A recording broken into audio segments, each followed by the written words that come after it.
Hello दोस्तों, impulse age group में आपका स्वागत है। मैं रोहित शर्मा, सब्जेक्ट अपना ज्योग्राफी। देखिए, पिछले वीडियो में हमने, जैसा कि हमें पता है कि हम बुक जो है फर्स्ट, जो कि मानव भूगोल के मूल सिद्धांत से संबंधित है, और इसमें फर्स्ट इकाई जो अपनी थी मानव भूगोल, प्रकृति एवं विषय क्षेत्र। पिछले वीडियो में हमने अब तक प्रकृति के बारे में पढ़ा, जिसके अंदर मानव का प्राकृतिकरण और प्रकृति के मानवीकरण को मैंने ढंग से समझाया। आज हम बात करेंगे, पहले मैंने प्रकृति के बारे में बात की, इसी लेसन में दूसरा टॉपिक जो है वो है विषय क्षेत्र से संबंधित, कि मानव भूगोल के विषय क्षेत्र कौन कौन से है, कितने भागों में मानव को विषय के रूप में बांटा गया, उसका संबंध इनके साथ किस प्रकार से है। आइए इसके अंदर हम इस वीडियो में पढ़ते हैं। सबसे पहले हम बात करते हैं मानव भूगोल के विषय क्षेत्र। मानव भूगोल के विषय क्षेत्रों को किस प्रकार से क्षेत्र और उप क्षेत्र के अंदर बांटा है। देखिए, इसके अंदर हम विषय क्षेत्र के बारे में पढ़ेंगे और उप क्षेत्र के बारे में पढ़ेंगे। सबसे पहले हम विषय क्षेत्र को देखते हैं। ठीक है, दो टॉपिक इसमें दिए हुए हैं। सबसे पहले टॉपिक जो अपना है विषय क्षेत्र का, और इसी के अंदर दूसरा टॉपिक आता है अपना उप क्षेत्र का। अभी हम देखते हैं विषय क्षेत्र को कि मानव भूगोल का विषय क्षेत्र क्या कहता है। देखिए, सबसे पहले विषय क्षेत्र की बात करते हैं तो विषय क्षेत्र को कुल मिला के 6 भागों में हमने बांटा है। 6 भाग कौन से? सबसे पहले आता है सामाजिक भूगोल, ठीक है। दूसरा अपना आता है राजनीतिक भूगोल। तीसरा आवासीय भूगोल, जिसे आवास भूगोल, नगरीय भूगोल, जनसंख्या भूगोल और आपका आर्थिक भूगोल। कुल मिला के आपके मानव से संबंधित, ये मानव से संबंधित जुड़े हुए हैं। मानव इन्हीं के इर्द गिर्द घूमता है। समाज से जुड़ा हुआ है, नगर से जुड़ा हुआ है, राजनीतिक क्षेत्रों से जुड़ा हुआ है, जनसंख्या खुद मानव तैयार करता है, आवास जहां पे वो निवास करता है, और आर्थिक भूगोल जिसकी अर्थव्यवस्था से मानव जुड़ा हुआ था। कुल मिला के आपके ये 6 बिंदु मानव भूगोल के विषय क्षेत्र से संबंधित है। अब बात करते हैं, सबसे पहले हम एक एक को हम लेंगे। सबसे पहले हम पढ़ेंगे सामाजिक भूगोल क्या होता है। ठीक है, ये टॉपिक हम लेंगे। सबसे पहले हम बात करते हैं सामाजिक भूगोल की, कि सामाजिक भूगोल होता क्या है। इसकी एक परिभाषा है जिसके आधार पर आपको यह पता चलेगा कि सामाजिक भूगोल, अब सामाजिक क्षेत्र के आगे भूगोल लगा हुआ है, तो मतलब एक ऐसा भूगोल जो सामाजिक क्षेत्र के बारे में अध्ययन करवाए। जैसे कि वो क्या क्या चीजें होती है जिनका वो अध्ययन करवाता है ये भूगोल। ठीक है, सबसे पहले चीज हम बात करते हैं सामाजिक भूगोल के अंदर। सामाजिक भूगोल मानव भूगोल की वह शाखा है जो समाज और अंतरिक्ष के बीच के संबंधों में रुचि रखता है या रुचि रखती है। ठीक है, मतलब आपका समाज और अंतरिक्ष, ठीक है, हम खुद, हमारी पृथ्वी अंतरिक्ष के अंदर घूम रही है। ठीक है, तो दोनों के बीच में एक संबंध है। सामाजिक भूगोल इन दोनों के संबंध में रुचि रखता है। ठीक है, साथ ही सामाजिक भूगोल हमें समाजशास्त्र, समाजशास्त्र का तात्पर्य होता है समाज की स्थिति के बारे में, जैसे कि सामाजिक स्थिति, जैसे कि धर्म। ठीक है, आगे बात समझ में, धर्म है, जैसे कि संस्कृति।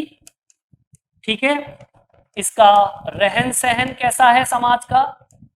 आगे बात समझ में, मतलब समाजशास्त्र के अंदर ये सामाजिक भूगोल हमें समाज का धर्म, संस्कृति, वो रहन सहन कैसा है लोगों का, उनका खान पान कैसा है, इस समाजशास्त्र से सामाजिक भूगोल के अंतर्गत पता चलता है। सामाजिक घटनाएं क्या होती है? सामाजिक घटनाएं जो समाज के अंदर अच्छी और बुरी घटनाएं, चाहे वो अच्छी घटनाएं हो चाहे बुरी घटनाएं, बुरी घटनाओं से जैसे कि दहेज प्रथा होती है। ठीक है, दहेज प्रथा है, कुप्रथाएं कई प्रकार की चलती है। इसके अलावा आपके चोरी है, बेरोजगारी है, ठीक है, हत्याएं हैं, ऐसी कई सामाजिक घटनाएं, चाहे वो अच्छी हो चाहे बुरी हो, उसका अध्ययन भी हम सामाजिक भूगोल के अंतर्गत करते हैं। इसके अलावा स्थानीय घटक जो कि मानव से जुड़े हुए हैं, जिनके आधार पर वो अपना जीवन जीते हैं। ये सारे बिंदुओं का अध्ययन हमें सामाजिक भूगोल के अंतर्गत प्राप्त होता है।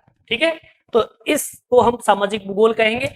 अब हम बात करते हैं, दूसरा बिंदु आता है अपना नगरीय भूगोल। देखिए, नगरीय भूगोल मतलब एक ऐसा भूगोल जो नगर से संबंधित अध्ययन करवाए। नगरीय भूगोल उसकी शाखा कह सकते हैं। मानव भूगोल, मानव भूगोल की अधिवास भूगोल की एक शाखा है। ठीक है, अधिवास भूगोल जो है वो मानव भूगोल की शाखा है, जिसके अंतर्गत हम पढ़ते हैं शहर और नगर का अध्ययन।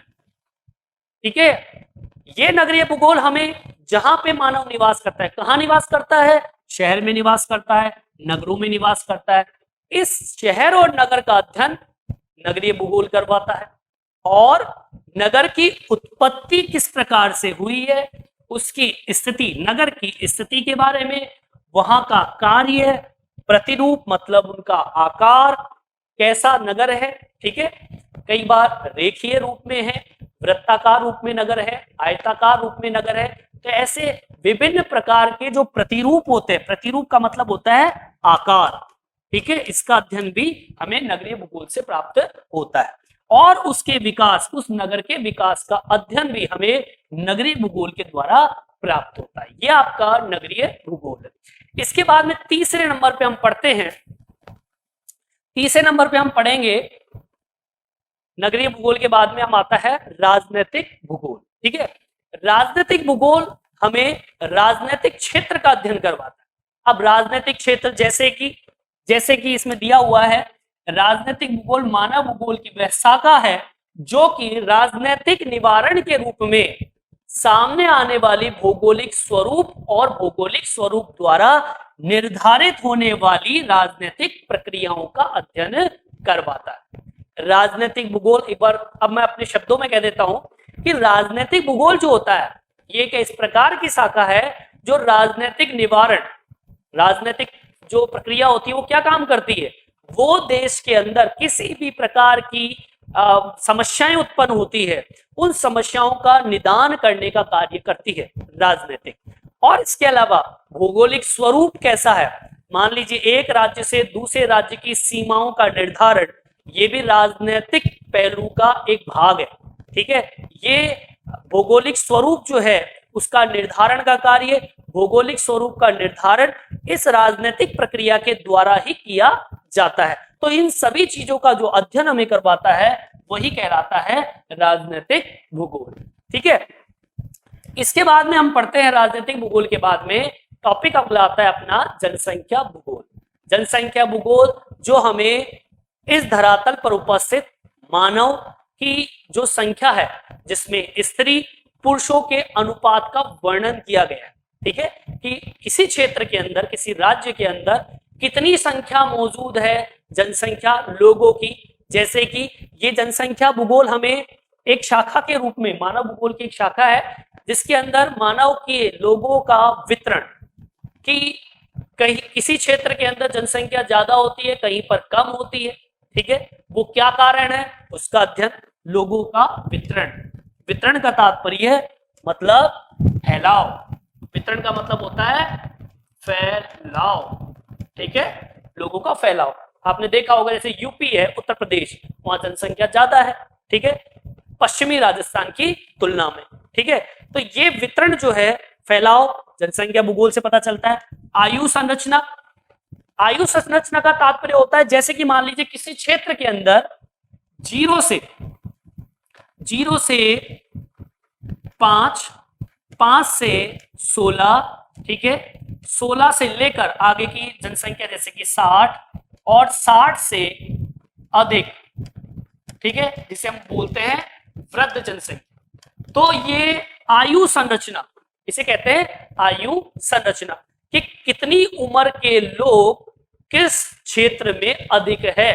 ठीक है, 0 से 5 या 0 से 10, ठीक है, 15 से अधिक या 15 से 60 वर्ष या 60 वर्ष से अधिक, जैसे कि वृद्ध जनसंख्या होती है, उनका अनुपात किस क्षेत्र में ज्यादा है, कम है, उसका अध्ययन भी हमें जनसंख्या भूगोल से पता चलता है। इसके अलावा घनत्व, घनत्व का तात्पर्य होता है प्रति वर्ग किलोमीटर में। प्रति वर्ग किलोमीटर का मतलब होता है जैसे कि जीरो से, जैसे कि 0 किलोमीटर लिखा होता है कहीं पर, वहां से 1 किलोमीटर।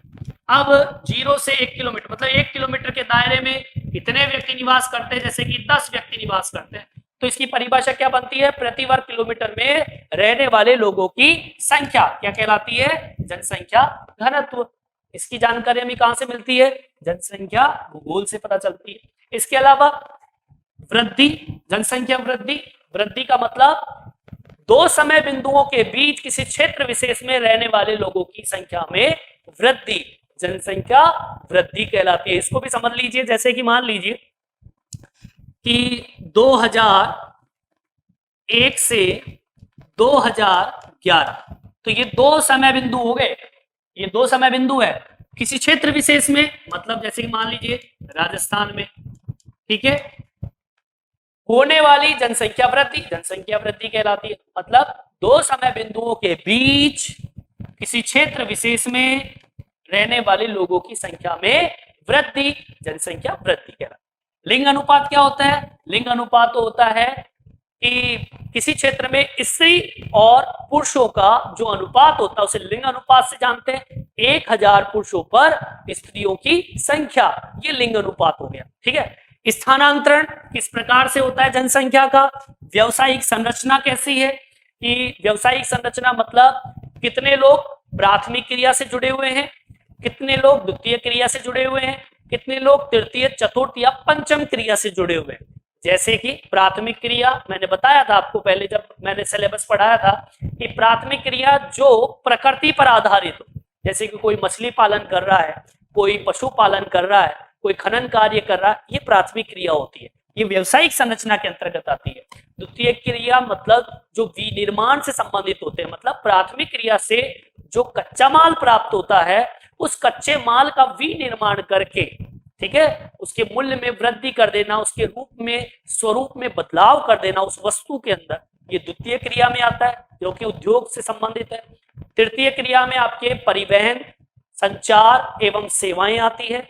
चतुर्थ क्रिया के अंदर आपके अनुसंधान कार्य, वैज्ञानिक खोजें आती है, और पंचम क्रिया में नीतियों का निर्धारण आता है। तो ये व्यवसायिक संरचना आपके कहां से प्राप्त होती है, हमें जनसंख्या भूगोल से प्राप्त होती है, और उनके आवासों का अध्ययन कराता है, जो कि हमें क्या कहलाता है, जनसंख्या भूगोल कहलाता है। तो ये इसके बाद में आता है अपना, ये जनसंख्या भूगोल हो गई। जनसंख्या भूगोल के बाद में आती है अपनी आवासीय भूगोल, आवास भूगोल।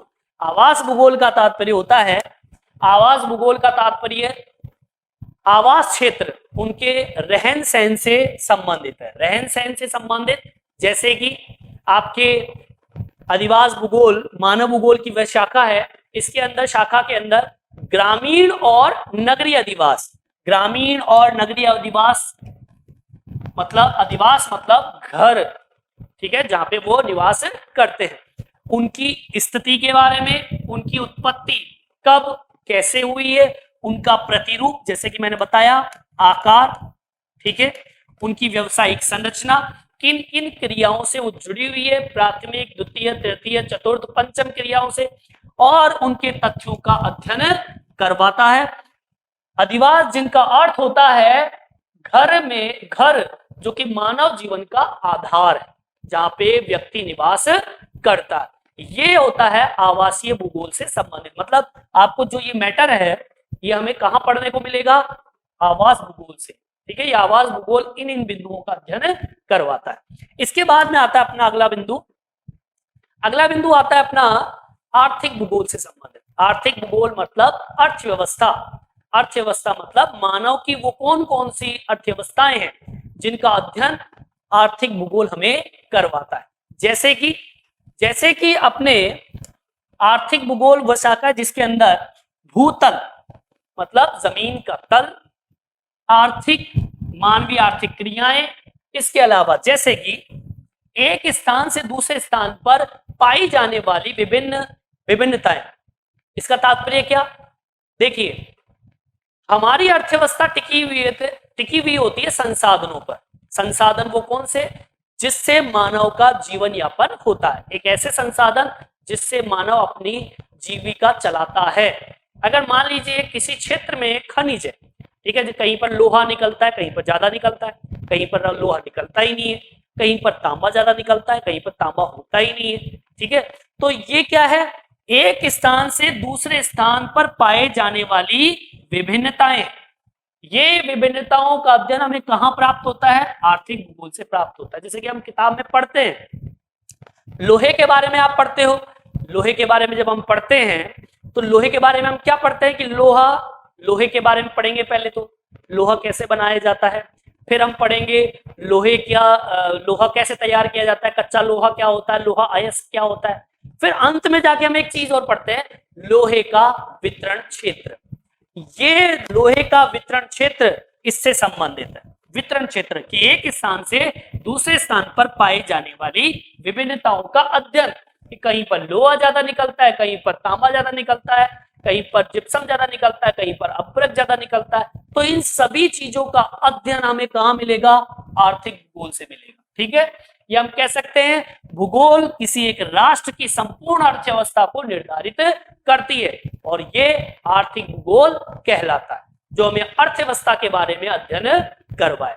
इसके बाद में हम पढ़ते हैं, देखिए अब हम बात करेंगे अर्थव्यवस्था के बाद में उप क्षेत्रों की। अभी मैंने आपको सारी जो आपकी 6 बिंदु मैंने आपको पढ़ के बताए, ठीक है, जिसके अंदर आपके सामाजिक, नगरीय, आवासीय, जनसंख्या, ठीक है, ये सभी बिंदु जो 6 बिंदु मैंने अभी आपको रिपीट किए है परिभाषा के तौर पर, इसका अध्ययन मैंने करवा दिया। ये तो आपके विषय क्षेत्र हो गए, ये क्या हो गए, विषय क्षेत्र।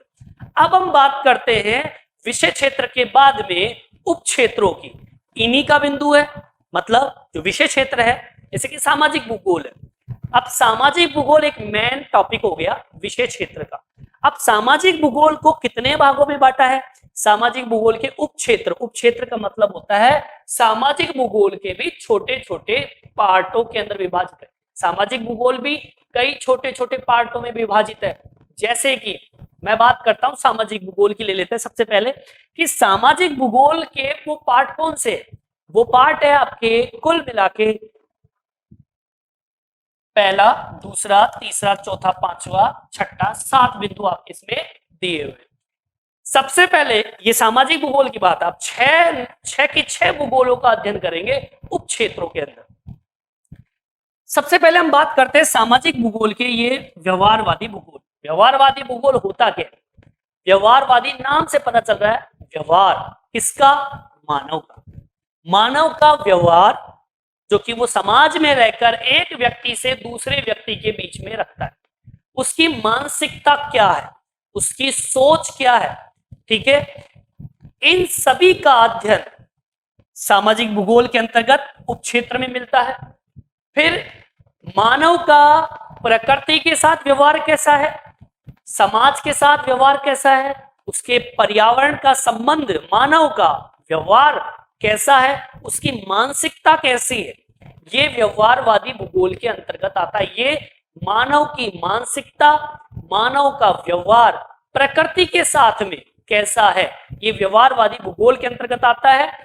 ये हमें मानव के व्यवहार से संबंधित ज्ञान प्रदान करती है, ठीक है, ये व्यवहारवादी भूगोल कहलाता है। और ये व्यवहारवादी भूगोल आपके सामाजिक भूगोल का उप क्षेत्र माना जाता है। सेकंड नंबर पे आता है सामाजिक कल्याण का भूगोल। सामाजिक कल्याण मतलब समाज में किस प्रकार से कल्याण का कार्य किया जाए। आपने देखा होगा कई बार कई एनजीओ चलते हैं मानव के द्वारा, जो गरीब लोग होते हैं, उन लोगों, आश्रित लोग होते हैं, उन लोगों के लिए कई प्रकार के कार्य किए जाते हैं उसके कल्याण के लिए, ठीक है। उन संबंधित कार्यों का वर्णन सामाजिक कल्याण का भूगोल के अंतर्गत हमको मिलता है। ये भी सामाजिक भूगोल से संबंधित है, ठीक है। अवकाश भूगोल, मानव का अवकाश भूगोल। अवकाश किससे जुड़ा हुआ है, मानव से जुड़ा हुआ है। अवकाश का तात्पर्य होता है रिक्त स्थान। अब वो रिक्त स्थान कौन सा, जैसे कि हम देखते हैं 7 दिन का समय होता है, 6 दिन व्यक्ति कार्य करता है, 1 दिन छुट्टी का होता है, वो होता है रविवार, ठीक है। तो ये अवकाश भूगोल हो गया। अवकाश का मतलब रिक्त स्थान होता है जिसमें व्यक्ति किससे जुड़ता है, वो जुड़ता है किसी विरासत वाले स्थान से, किसी पार्क से, किसी स्थल, ऐतिहासिक स्थल से, ठीक है, मंदिर से, इस तरह की कई जगहों से व्यक्ति जुड़ता है और वो भी रिक्त स्थान से संबंधित होता है। व्यक्ति किस प्रकार से अपना समय व्यतीत करता है उसका अध्ययन अवकाश भूगोल से भी प्राप्त होता है, जो कि सामाजिक भूगोल से संबंधित है। सांस्कृतिक भूगोल मतलब संस्कृति, मानव की समाज में, देखो संस्कृति का निर्माण किसने किया? संस्कृति का निर्माण मानव ने किया। कहां पे किया? समाज में रहकर किया। संस्कृति मतलब मानव ने जो संस्कृति अपनाई है, चाहे वो उसके रहन सहन से संबंधित हो, उनके पहनावे से संबंधित हो, उनके मंदिर हो, चाहे उनके लोकगीत हो, गीत हो, ऐसी कई सांस्कृतिक अलग स्थिति, या आप देखते हैं हर क्षेत्र की संस्कृति अलग अलग दर्शाती है। उनके नृत्य होते हैं, वो संस्कृति से जुड़े हुए होते हैं। अब आप देखिए जैसे हिंदुस्तान में, भारत में देख लीजिए, भारत के अंदर हम संस्कृति देखते हैं, हर राज्य की संस्कृति अलग अलग होती है। अब इस संस्कृति का अध्ययन हमें किसके माध्यम से प्राप्त होता है? इस संस्कृति का अध्ययन हमें प्राप्त होता है सांस्कृतिक भूगोल से। ठीक है, ये सांस्कृतिक भूगोल जो कि मानव सामाजिक भूगोल से संबंधित है। इसके बारे में आगे बात करते हैं लिंग भूगोल। लिंग भूगोल क्या होता है? लिंग भूगोल मानव से संबंधित है। लिंग भूगोल के अंदर स्त्री और पुरुष, ठीक है, पुरुष के अनुपात का वर्णन होता है। ठीक है, मतलब किसी क्षेत्र के अंदर स्त्रियों की संख्या कितनी है, पुरुषों की संख्या कितनी है, इनके बीच का जो अंतराल होता है, कितने का अंतराल है, जैसे कि 1000 पुरुषों पर स्त्रियों की संख्या कितनी है, तो ये लिंग अनुपात हो गया कि कितने पुरुष, जैसे कि 1000, स्त्रियां कितनी, जैसे कि 992 स्त्रियां हैं, तो ये अंतराल हो गया। ठीक है, कितने का अंतराल हो गया? 8 पुरुषों का अंतराल हो गया, स्त्रियों का अंतराल हो गया। ठीक है, लिंग अनुपात हो गया, लिंग भूगोल हो गया। इसका अध्ययन हमें इसके अंतर्गत सामाजिक भूगोल के अंतर्गत हमें मिलता। ऐतिहासिक भूगोल मतलब इतिहास से जुड़ी हुई विरासत जो कि मानव ने खड़ी की है। मानव किस प्रकार से मंदिरों का निर्माण करता है, किलों का निर्माण करता है, धार्मिक धरोहर, संस्कृति स्थल, इन सभी का अध्ययन हमें ऐतिहासिक भूगोल से प्राप्त होता है। और ऐतिहासिक भूगोल किससे जुड़ा होता है? सामाजिक भूगोल के अंतर्गत आता है, हमें इसी से प्राप्त होता है। चिकित्सा भूगोल मतलब ऐसा भूगोल जो हमें चिकित्सा संबंधित अध्ययन करवाए, जैसे कि कई अनेक बीमारियां, उनका निवारण ठीक किस प्रकार से किया जाता है, ये हमें चिकित्सा भूगोल के अंतर्गत प्राप्त होता है। और चिकित्सा भूगोल किससे संबंधित है? सामाजिक भूगोल से संबंधित है। मतलब इन सभी का अध्ययन हमें कहां प्राप्त होता है? सामाजिक भूगोल के अंतर्गत प्राप्त होता है। और ये सारे के सारे बिंदु जो है ये आपके कहलाते हैं उप क्षेत्र। ये क्या हो गए? आपके उप क्षेत्र हो गए। पहले आपने पढ़ा विषय क्षेत्र, जिसमें आपका ये था सामाजिक भूगोल मुख्य बिंदु, और अब जो मैं पढ़ा रहा हूं वो आपका विषय क्षेत्र, जिसे कहते हैं उप क्षेत्र। ठीक है, छोटे पार्ट। ठीक है, अब हम बात करते हैं अगला बिंदु। सामाजिक भूगोल के बाद में आता अपना नगरीय भूगोल। ठीक है, नगरीय भूगोल क्या होता है? नगरीय भूगोल के अंतर्गत 2 बिंदु इसमें दिए हुए हैं। पहला आता आपका नगरीय अध्ययन, दूसरा आता आपका नगरीय नियोजन। देखिए, नगरीय भूगोल एक मुख्य बिंदु है और इसका ही छोटे छोटे पार्टों के अंदर इसका अध्ययन होता है। हम नगरीय भूगोल के अंदर 2 बिंदुओं का अध्ययन करते हैं। एक नगरीय अध्ययन मतलब नगर का अध्ययन। अब नगर के अध्ययन में क्या? नगर की उत्पत्ति के बारे में, इसके बारे में, नगर की उत्पत्ति के बारे में, उसके विकास के बारे में, उसकी स्थिति के बारे में, ठीक है, अध्ययन करते हैं, नगरीय अध्ययन। ठीक है, नगरीय भूगोल के अंतर्गत इसमें भी नगरीय अध्ययन का अगर अपन को करना है, नगरीय भूगोल हम पढ़ते हैं, जब हम नगरीय अध्ययन करेंगे तो उसमें किसी नगर की उत्पत्ति कब हुई है, उसका विकास कब हुआ है, उसकी स्थिति कैसी है, कहां पे वो बसा हुआ है, उसका अध्ययन हम नगरीय अध्ययन के अंतर्गत किसमें करेंगे? नगरीय भूगोल के अंतर्गत करेंगे। नगरीय नियोजन क्या होता है? नगरीय नियोजन ये भी आपके नगरीय भूगोल से संबंधित है। पहले हम पढ़ेंगे नियोजन के बारे में। नियोजन क्या होता है? नियोजन होता है किसी कार्य को करने से पहले हम एक रूपरेखा तैयार करते हैं। अगर उस रूपरेखा के अनुरूप अगर हम चलते हैं तो हमारा कार्य सफल होता है। ये होता है नियोजन। ठीक है, अब हम बात करते हैं, अब ये नियोजन शब्द किसके आगे लग गया? नगरीय के आगे लग गया। अगर अब हम किसी नगर का निर्माण करते हैं तो नगर का निर्माण करने से पहले मुझे उस नगर में क्या क्या करना है, मुझे उनका आकार कैसा रखना है, आयताकार में नगर होना चाहिए, ये नियोजन में आएगा। पहले से सोच रखा मैंने वहां पर रोड बनानी है, वहां पर दोनों साइड नालियां होनी चाहिए, ठीक है, वहां पर लाइटों की व्यवस्था होनी चाहिए, जहां पर पानी की असुविधाएं हैं वहां पर पानी की टंकियां होनी चाहिए। ऐसी स्थिति के अंदर पहले मैंने रूपरेखा तैयार कर ली और उस आधार पर जब हम नगर का निर्माण करते हैं तो उसे हम कहते हैं नगरीय नियोजन। और मैं कहता हूं अगर रूपरेखा तैयार करके नगर का निर्माण करते हैं तो वो नगर हमेशा विकसित होता है, ठीक है। तो ये मैंने आपके नगरीय भूगोल के बारे में बताया। इसके बाद में हम बात करते हैं नगरीय भूगोल के बाद में राजनीतिक भूगोल। राजनीतिक भूगोल स्वयं एक विशेष क्षेत्र है। अब इसके दो पार्ट इसमें बने हुए हैं। दो पार्ट वो कौन कौन से, पहला निर्वाचन भूगोल और दूसरा आता है सैन्य भूगोल, ठीक है। देखिए निर्वाचन भूगोल मतलब मतदान, ठीक है। हम राजनीतिक भूगोल में जब हम जाते हैं तो राजनीतिक भूगोल क्या काम करवाता है, हमें पढ़वाता है राजनीतिक क्षेत्र या राजनीतिक क्षेत्र के अहम बिंदुओं का अध्ययन राजनीतिक भूगोल से हमें पता चलता है। हमें राजनीतिक क्षेत्रों के अंदर उसकी भौगोलिक स्थिति, उसका निवारण के बारे में पता चलता है। हमें राजनीतिक भूगोल से निर्वाचन भूगोल मतलब मतदान, हम देखते हैं हम 5 साल 2 साल में मतदान की प्रक्रिया होती है, परिसीमन का कार्य होता है, ठीक है। ये सारे बिंदु जो है हमें कहां से प्राप्त होते हैं, निर्वाचन भूगोल से, और ये पार्ट जुड़ा हुआ आपके राजनीतिक भूगोल से, ठीक है। निर्वाचन भूगोल के अलावा हम बात करते हैं सैन्य भूगोल की। सैन्य मतलब सीमा विवाद, ठीक है।